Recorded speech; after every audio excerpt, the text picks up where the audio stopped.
salah satu bentuk disiplin rohani yang selanjutnya adalah berdoa dalam bahasa roh. Bill Hamon, salah seorang hamba Tuhan, seorang rasul dan nabi yang diakui oleh dunia. Satu kali dia menuliskan satu buku tentang berdoa dalam bahasa roh, dan di buku ini dia menuliskan hal yang menarik. Dia bilang begini, lebih dari 600 juta orang Kristen telah menerima karunia Roh Kudus. Namun banyak yang tidak memanfaatkan karunia yang mulia ini secara maksimal. Garis bawahi kata itu, secara maksimal. Mungkin beliau katakan 90% dari orang Kristen yang telah dibaptis oleh Roh Kudus sebetulnya baru menggunakan kurang dari 10% dari kemampuan dan manfaat dari bahasa roh mereka. Apa penyakit orang Kristen karismatik yang paling fatal menurut saya? Kita berdoa berbahasa Allah pasti kebaktian. Tapi kita tidak pernah berdoa dalam bahasa roh dalam kesendirian. Mungkin ini agak ekstrim. Saya selalu bilang, kalau di kebaktian sedikitlah berbahasa roh. Waktu di kamar doa, dalam keseharian, banyaklah berbahasa roh. Karena Paulus sendiri berkata, kalau kamu di kebaktian berbahasa roh, yang cuma dapat manfaat dirimu saja. Orang lain enggak. Kalau di kebaktian bernubuatlah, supaya banyak orang diberkati.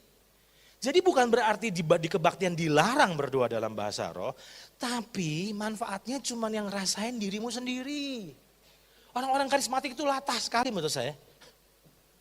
Kalau udah pas nyembah, wah langsung bahasa roh. It's okay, saya tidak larang itu. Kadang-kadang saya melakukannya juga. Tapi apakah setelah itu di luar kebaktian, saudara lakukan itu? Kita tunggu kebaktian baru bahasa roh masalahnya.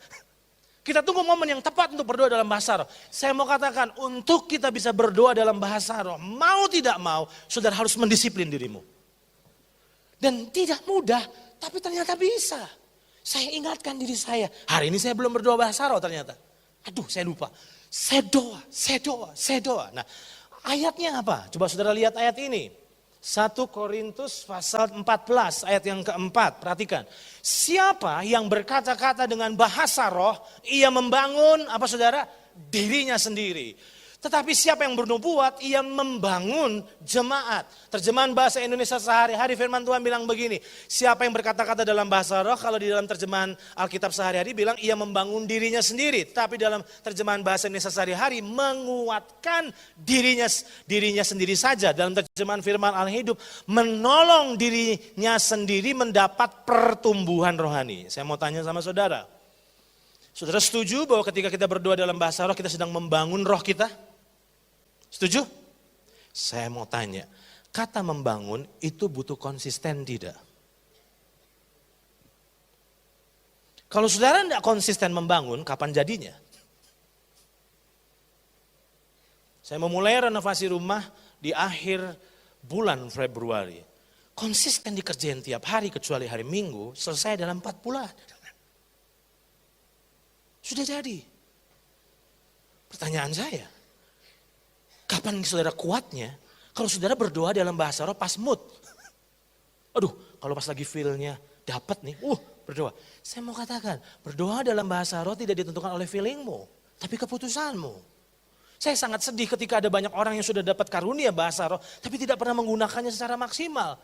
Kita cuma banggain diri, kita cuma bilang ini, saya sudah, lu belum. Saya mau bilang, bahasa roh diberi bukan sebagai prestis rohani. Bukan. Bahasa roh Tuhan karuniakan supaya kita bisa membangun diri kita dan akhirnya hidup kita menjadi orang yang maksimal.